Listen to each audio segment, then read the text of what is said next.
Hello everyone, and welcome to my The Bold Fans channel. I hope everyone is having a wonderful day. Before we begin, please hit the subscribe button and give this video a thumbs up. The morning sun shone a faint, timid light through the curtains of Luna's little apartment, as if it too was hesitant to face the day.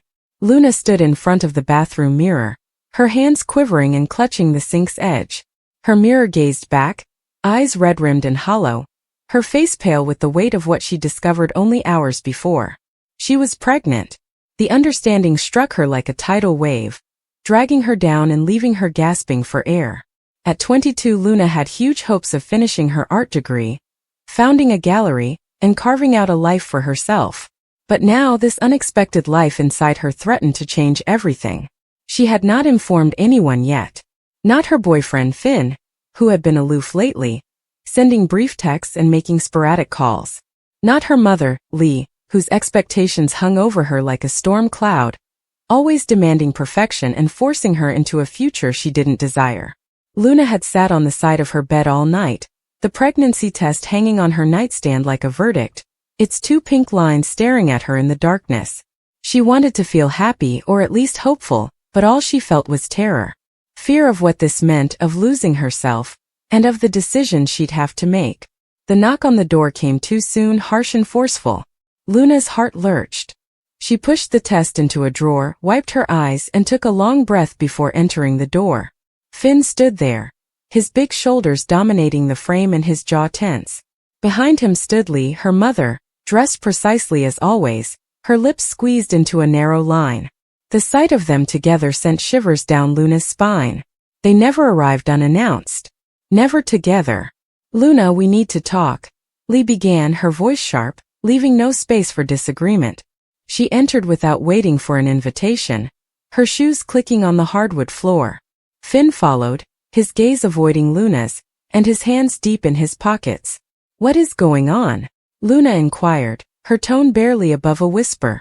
Her gut wrenched, and a dreadful premonition hung over her. Lee's gaze was piercing, cutting through the air like a blade. "We understand, Luna. About the baby." Luna's breath seized in her throat. Her eyes went to Finn, hoping for an explanation, but he refused to meet her gaze. "How did you?" "It doesn't matter how," Lee said, her voice frigid. "What's important is what we do now. You're not keeping it." The word struck Luna like a physical blow, sucking air from her lungs. She stumbled back, holding the back of a chair for support. "What? You can't. You can't just decide that for me." Finn looked up, his face a mix of shame and determination. "Listen, Luna. You're not prepared for this. We are not ready. You have education, art, and your entire future ahead of you. Will having a baby ruin everything?" Luna's voice broke and tears welled up in her eyes. "This is my life, Finn. My pick. How do you stand there and say that?" Lee stepped forward, her presence dominating and unyielding. "Because we are watching out for you, Luna. You are too young to understand what this implies. A child will bind you down, deplete you, and destroy everything you have worked for. I will not allow you waste your life." Luna shook her head, stiffening her fists. "This is not about you, Mom. This is about me. My body. My future. Your future." Lee's laugh was piercing and sour. "Do you think you can handle a child? You can scarcely control yourself. You aren't ready, Luna. You're not capable." The words wounded deeper than Luna could have imagined, piercing through the fragile optimism she'd been holding on to. She wanted to yell and fight back, but the weight of their confidence crushed her determination. Finn moved closer, his hand reaching for hers, but she backed away. "Luna, please," he murmured, his voice lower and almost imploring. "We are doing this because we care about you. We've already scheduled the appointment. It is for this afternoon. You merely need to join us." "An appointment?" Luna's voice quivered as her thoughts raced. "You scheduled an appointment for me? Without asking me?" "It's for the best," Lee stated, her tone firm. "We are transporting you to the hospital. It's already determined." Luna's knees buckled, and she slumped into the chair, hands covering her face. Her thoughts were a flurry of rage, fear, and betrayal, all crashing together. She wanted to flee, lock the door, and keep them out, but the reality of her predicament kept her in place. She was alone, outnumbered, and overwhelmed. Finn and Lee stood over her, their expressions a mix of sympathy and resolve, as if they were protecting her from herself. The ride to the hospital was a blur. Luna sat in the back seat, watching out the window as the city passed by in hues of gray. Finn drove, his knuckles white on the driving wheel, and Lee sat in the passenger seat, her stance tight and her silence deafening. Luna's hand rested on her stomach, a silent act of resistance, a link to the life she hadn't decided to keep or abandon. She wanted time. Time to think, feel, and make decisions. But they weren't giving her any. They were snatching it from her just like they had taken her voice. The hospital's pristine white walls and antiseptic odor made Luna's stomach churn. The nurse at the front desk gave her a trained smile, which Luna couldn't return. She felt like a ghost, going through the motions while Finn and Lee led her to a waiting area. The paperwork was all filled out, with her name scratched in Lee's exact handwriting. Luna's heart beat and her chest tightened with anxiety. She wanted to scream, run, and implore someone, anyone, to hear her. But the weight of their expectations, their confidence, pushed her down, making her feel small and insignificant. The process was fast, clinical, and frigid. Luna lay on the table, staring at the ceiling, her hands holding the ends of the bed as tears streamed quietly down her face. The doctor's voice was pleasant but detached, detailing each step in a way that suggested it was regular, just another day. For Luna, it was anything but. She felt the loss before it happened, a hollow aching creeping through her chest, a grief she couldn't identify. She wanted to stop it, say no, and reclaim her life, but the words would not come. The moment vanished, and so did the life she had scarcely imagined. When it was over, Finn and Lee awaited her in the recovery room. Finn's face was pale, and his eyes were red, but he did not speak. Lee's countenance was unreadable, her arms crossed as if to protect herself from the weight of what they'd done. Luna sat at the edge of the hospital bed, her body throbbing and her heart shattered. She felt empty not just physically, but also emotionally. They had taken something from her. Not just the pregnancy but also her autonomy, agency, and trust. The days that followed were filled with pain and stillness. Luna stopped answering Finn's calls and Lee's texts. She lived her life like a shadow, attending classes but not hearing the lectures, painting but seeing only gray where there should have been color. Her apartment, which had once been a haven, now felt like a cage, with every corner containing memories of that morning, the test, and the betrayal. She couldn't look at Finn without seeing his shame, and she couldn't approach Lee without feeling the sting of her mother's criticism. One night, weeks later, Luna sat at her easel, staring at a blank canvas. Her hands shook as she grabbed up a brush and dipped it in black paint. She had no idea what she was painting. All she knew was that she needed to release the tempest within her. The canvas was covered with jagged lines, black swirls, and a jumble of anguish, fury, and loss. She took a step back and saw it. A small, delicate figure curled in on itself, shrouded by shadows. It was her, or the part of herself she had lost and was unsure she would ever regain. Luna did not cry. She hadn't cried since the hospital, as if her tears had dried up and left just a hollow ache. But as she glanced at the painting, something changed.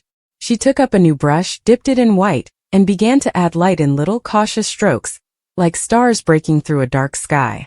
It wasn't healed just yet, but it was a start. A way to reclaim herself, rediscover her voice, and paint her own story.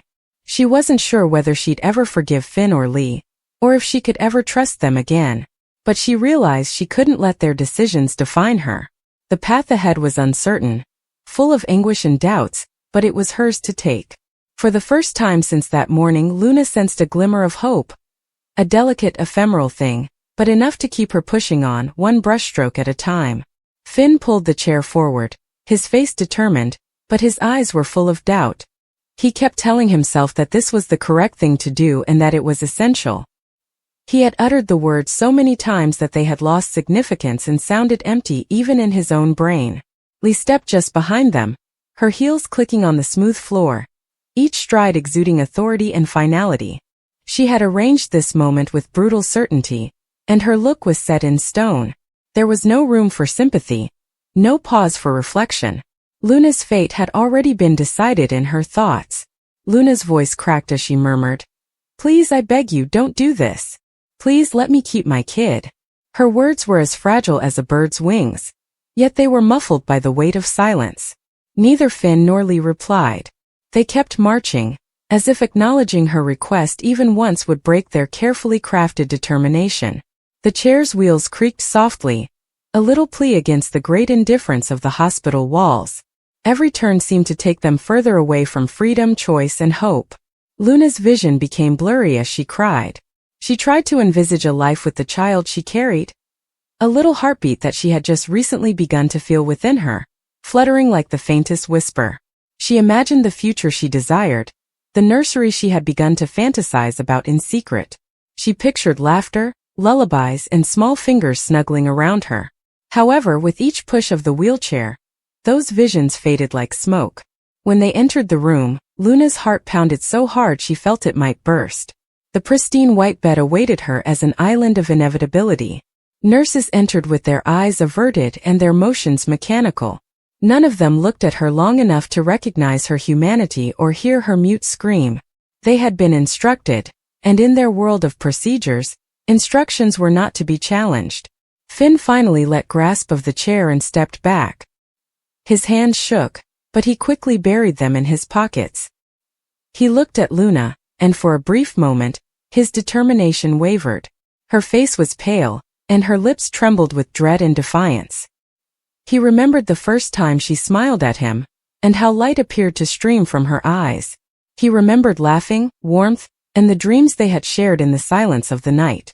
But suddenly Lee's voice sliced through his pause, harsh and demanding. "This is for her own good," Lee stated firmly, gazing at Finn rather than Luna, as if daring him to disagree. "This is the only way forward." Luna shook her head fiercely, her hair spilling across her tear-streaked face.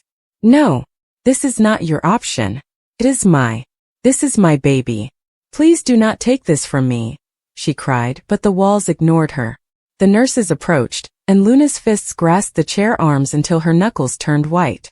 Panic poured through her body, but her power couldn't compete with the clinical efficiency of others around her.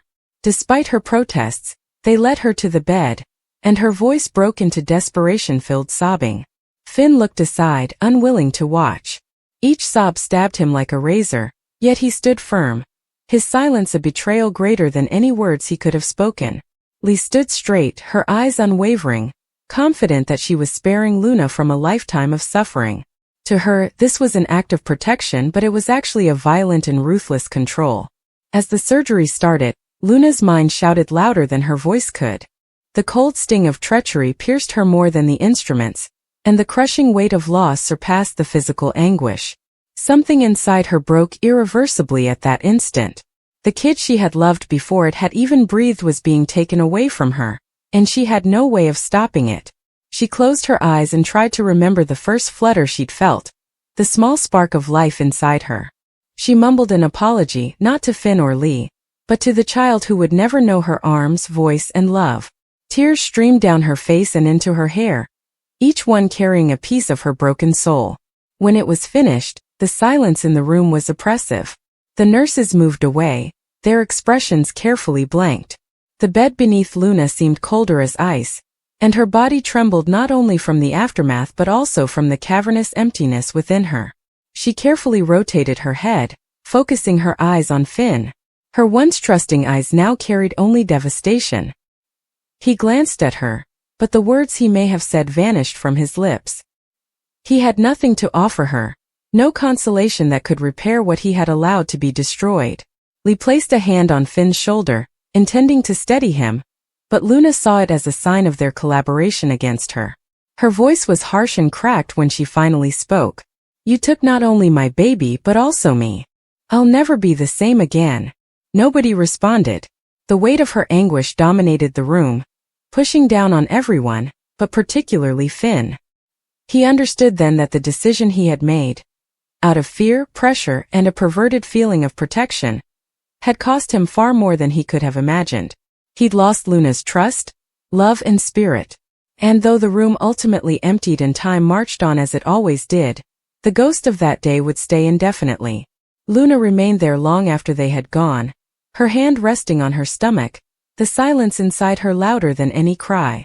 She felt hollow, deprived of the future she had cherished with all her heart.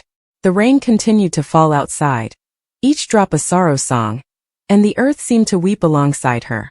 And while the world expected her to rise, heal and go on, she knew she never would.